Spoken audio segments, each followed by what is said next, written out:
Hello student. हमारा आज का टॉपिक है संधारित्रों का संयोजन, कॉम्बिनेशन ऑफ कैपेसिटर। संधारित्रों का संयोजन।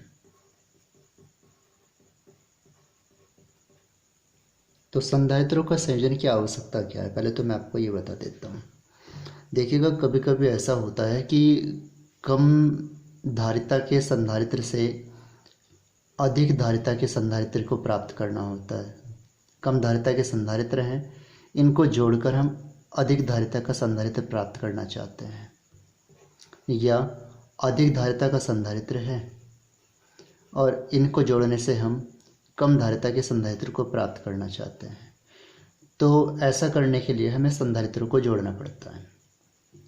तो संधारित्रों को जोड़ने की आपके पास दो विधियां हैं। संधारित्रों का संयोजन दो प्रकार से किया जा सकता है, जिसमें नंबर फर्स्ट अगर हम बात करते हैं तो पहला आपके पास में आता है श्रेणी क्रम संयोजन। श्रेणी क्रम संयोजन। देखिए, श्रेणी क्रम संयोजन में होता ऐसा है कि आपके पास तीन संधारित्र हैं। ये तीन से ज़्यादा भी हो सकते हैं, तीन से कम भी हो सकते हैं। तीनों संधारित्रों में एक संधारित्र की प्लेट दूसरे संधारित्र की प्लेट के साथ अटैच करा दी जाती है, और जो पहला और आखिरी संधारित्र होता है, इनकी अंतिम प्लेटों को एक बाह्य वोल्टता स्रोत से अटैच करा दिया जाता है। ऐसा करने पर ये तीनों संधारित्र श्रेणी क्रम में आ जाते हैं। यहाँ से चार्ज ट्रांसफ़र होना शुरू होगा, तो यहाँ पर प्लस के क्यू चार्ज आएगा। इतना ही प्रेरण के कारण यहाँ पर माइनस के क्यू आ जाएगा। ऐसा ही यहाँ पर प्लस के क्यू, माइनस के Q, plus Q and minus Q. एक कॉमन बात आप यहाँ पर देख चुके हैं कि सभी जो संधारित्र हैं, इन पर आवेश समान मात्रा में है। ये श्रेणी क्रम संयोजन की खासियत होती है, प्रॉपर्टी होती है श्रेणी क्रम संयोजन की, कि श्रेणी क्रम संयोजन में सभी संधारित्रों पर आवेश का मान समान होता है। परंतु आपने यहाँ पर वोल्टता V आरोपित की है, तो इसके जो सिरे हैं, संधारित्र C1, संधारित्र C1 के सिरे, संधारित्र C2 और इसको संधारित्र C3 कह दीजिएगा, इसके सिरों पर विभवांतर उत्पन्न हो जाएगा, इसको आप कहेंगे V1। ऐसे यहाँ पर इसके सिरों पर विभवांतर होगा V2, और यहाँ इसको आपने नाम दे दिया V3। तो अगर हम इस बंद परिपथ में बात करते हैं, तो जो आरोपित वोल्टता के मान होगा, V का मान इन तीनों विभवांतर के बराबर होगा, V1 plus V2 plus V3। Equation number first हम इसको कह देते हैं। आप जानते हैं, चूँकि जो है, मैं थोड़ा सा आपको यहाँ पर बता देता हूँ कि Q is equal to CV। आप लोगों ने टॉपिक पढ़ा हुआ है, ठीक है, जिसकी चर्चा मैं आपसे कर चुका हूँ या करूँगा आगे। तो आप देखिएगा, यहाँ से अगर मैं संधारित्र C1 की बात करता हूँ, तो आप यहाँ से V की वैल्यू फाइंड कर सकते हैं, V is equal to Q upon C। तो आपने कहा संधारित्र C1 के लिए, संधारित्र C1 के लिए आपके पास मिलेगा V1 is equal to Q upon C1। ऐसे आप संधारित्र C2 की बात कर सकते हैं। C2 के लिए तो आपको मिलेगा V2 is equal to Q upon C2, तथा C3 के लिए कितना हो जाएगा, V3 is equal to Q upon C3। तो ये तीनों जो वैल्यू हैं समीकरण 1 में रख देते हैं। हमने कहा इसलिए समीकरण 1 निम्न प्रकार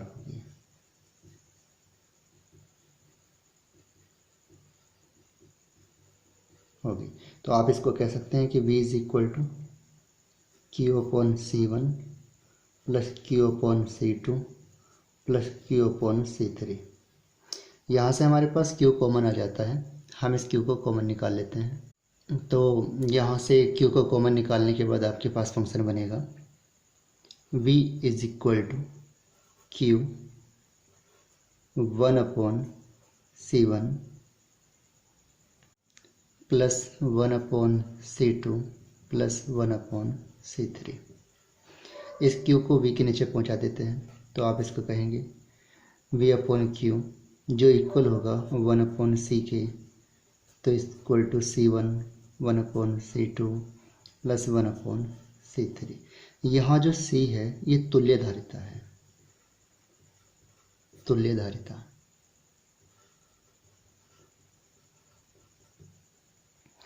इसलिए तुल्य परिपथ इस प्रकार से हो जाएगा।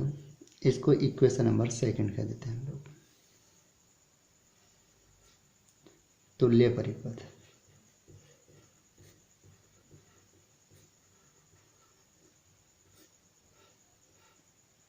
ये आपके पास तुल्य परिपथ हो जाता है, जिसकी धारिता c है, आवेश इस पर आ जाएगा और यहाँ पर माइनस चार्ज आ जाता है। यहाँ विभव आपने v आरोपित कर दिया प्लस माइनस। अब कुछ बातें जो आपको हम नोट कराना चाहेंगे इक्वेशन नंबर 2 के साथ में। पहली बात, श्रेणीक्रम संयोजन में जो तुल्य धारिता होती है, नोट नंबर 1, श्रेणीक्रम संयोजन में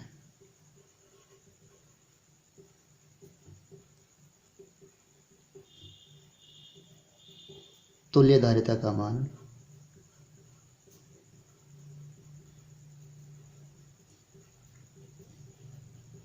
संयोजन जो संधारित्र आपने जोड़े हैं उनमें सबसे छोटे संधारित्र की धारिता से भी कम होता है। सबसे कम धारिता से भी कम होता है।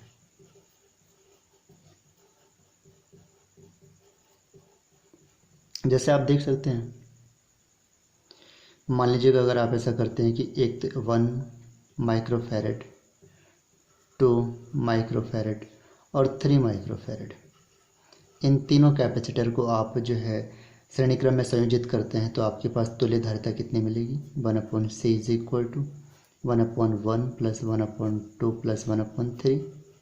या फिर आप ऐसा कह सकते हैं 6 प्लस 3 प्लस 2 डिवाइडेड बाई 6, या c is equal to 6/11 microfarad. या इसको डिवाइड करेंगे तो आपके पास मिलेगा 0.5 माइक्रोफैरड। तो देख लीजिएगा, आपके पास सबसे छोटा धारिता का संधारित्र 1 माइक्रोफैरड का था, लेकिन श्रेणीक्रम में आपने जोड़ा तो तुल्य धारिता का मान 1 से भी कम आता है। दूसरी बात मैं आपको नोट कराना चाहूँगा कि इस क्रम में जो संधारित्र हैं इनकी प्लेटों पर आवेश का जो अनुपात होता है वो समान होता है, क्योंकि श्रेणी क्रम में जुड़े हुए हैं तो समान आवेश इन पर ट्रांसफ़र किया जाता है। तीसरी बात मैं आपसे कहना चाहूँगा कि अगर आप इन पर विभव की बात करते हैं तो विभव का अनुपात V1 अनुपात V2 अनुपात V3 अगर आप लेकर आते हैं तो आप जानते हैं Q is equal to CV से आप बात कर सकते हैं। That means V is equal to Q/C आप कह सकते हैं, और Q तो दोनों में तीनों में बराबर चला हुआ है तो आप कह सकेंगे 1/C1 अनुपात 1/C2 अनुपात 1/C3। Thanks for watching. मिलते हैं नेक्स्ट वीडियो में।